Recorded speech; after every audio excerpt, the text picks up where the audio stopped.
أعوذ بالله من الشيطان الرجيم. بسم الله الرحمن الرحيم. يا أيها المزمل قم الليل إلا قليلا نصفه أو انقص منه قليلا أو زد عليه ورتل القرآن ترتيلا إنا سنلقي عليك قولا ثقيلا إن ناشئة الليل هي أشد وطئا وأقوم قيلا إن لك في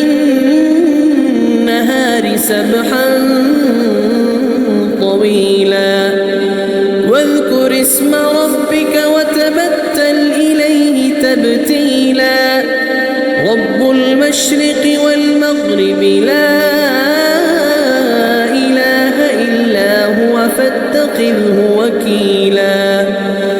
واصبر على ما يقولون واهجرهم هجرا جميلا وذرني والمكذبين أولي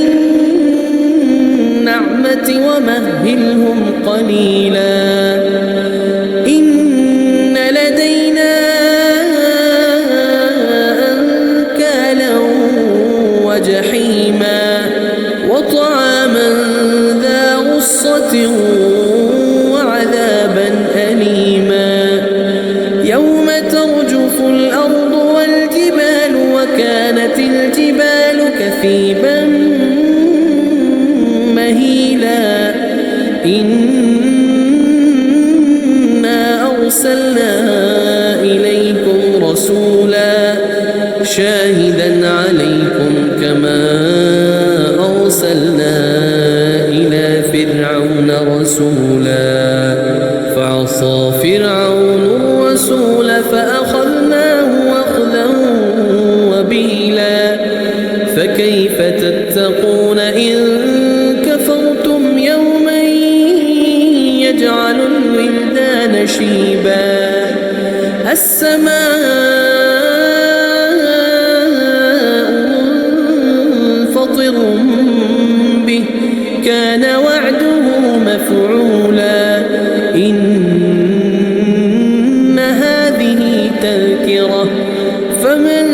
شاء اتخذ إلى ربه سبيلا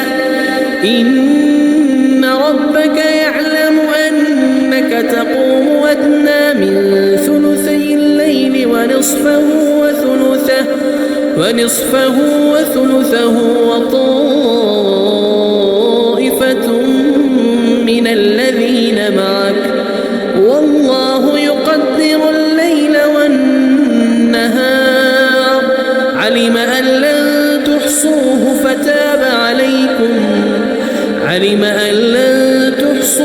فتاب عليكم فاقرؤوا ما تيسر من القرآن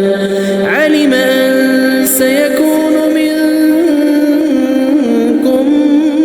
مرضى وآخرون يضربون في الأرض يبتغون من فضل الله وآخرون يقاتلون في سبيل الله فاقرؤوا ما تيسر منه وأقيموا الصلاة وآتوا الزكاة وأقرضوا الله قرضا حسنا وما تقدموا لأنفسكم من خير تجدوه عند الله هو خيرا وأعظم أجرا